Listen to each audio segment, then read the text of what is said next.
Hi everyone, ఈరోజు మన video వచ్చేసి ఊరుగొండలోని లక్ష్మీ నరసింహస్వామి టెంపుల్.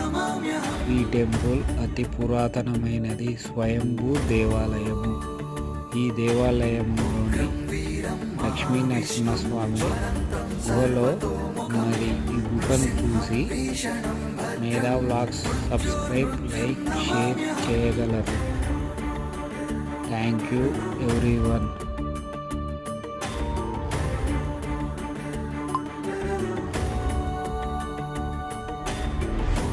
వీరం మహావిష్ణుం జ్వలంతం సర్వతోముఖం నృసింహం భీషణం భద్రం మృత్యోర్మృత్యుం నమామ్యహం.